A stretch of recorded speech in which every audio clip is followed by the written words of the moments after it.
సార్వత్రిక ఎన్నికల్లో టికెట్లు ఆశిస్తున్న బీజేపీ ఆశావహులతో కేంద్ర పార్టీ సహా సంఘటన కార్యదర్శి శివప్రకాష్ భేటీలు ముగిశాయి. ఈ సందర్భంగా రాష్ట్రంలోని 175 అసెంబ్లీ స్థానాలకు దాదాపు 2000 దరఖాస్తులు అందాయని పార్టీ వర్గాలు తెలిపాయి. అంటే సగటున ఒక్కో స్థానానికి 10 మంది పైనే. అధికార పార్టీ వైసీపీలో గాని, విపక్షాలైన టీడీపీ, జనసేనలో కూడా టికెట్ల కోసం ఇంత రద్దీ లేదు. మరి బీజేపీకి ఇన్ని అప్లికేషన్లు వచ్చాయంటే నిజంగా ఏపీలో ఆ పార్టీకి అంత సీన్ ఉందా అనే కమెంట్లు వినిపిస్తున్నాయి.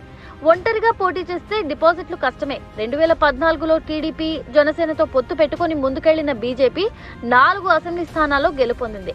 టీడీపీ ఓట్లు జనసేనకు ఆకర్షితులై యువత ఓట్లు కలిసి ఆ 4 చోట్లైనా గట్టెక్కగలిగారు తప్ప బీజేపీ సొంత బలం కాదు. 2019లో మళ్లీ విడిగా పోటీ చేసేసరికి కమలదళం బలమెంతో తేలిపోయింది.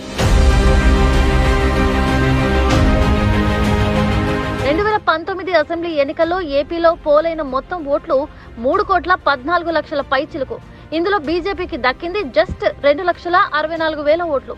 నోటాకు 4 లక్షలకు పైగా ఓట్లొచ్చాయి. అంటే ఏపీలో కమలనాథుల పరిస్థితి నోటా కంటే దారుణం. డిపాజిట్లు కూడా దక్కని దైన్యం. గట్టిగా మాట్లాడితే వార్డు మెంబర్గా, పంచాయతీ సర్పంచ్గా కూడా బీజేపీ అభ్యర్థులు గెలవలేని పరిస్థితి ఏపీలో ఉంది. మరి అలాంటప్పుడు ఏకంగా ఎమ్మెల్యేలు, ఎంపీలకు ఎందుకని వేల అప్లికేషన్లు వస్తున్నాయి? సమాధానం చాలా సింపుల్. టీడీపీ, జనసేనతో పొత్తు ఉంటే 15-20 సీట్లన్నా ఇస్తారు. వాళ్ల ఓట్లతో గెలిచేవచ్చన్న ఆశ. ఒకవేళ పొత్తు లేకపోయినా పార్టీ అభ్యర్థిగా నిలబడితే జనంలోనూ ఓ గుర్తింపు.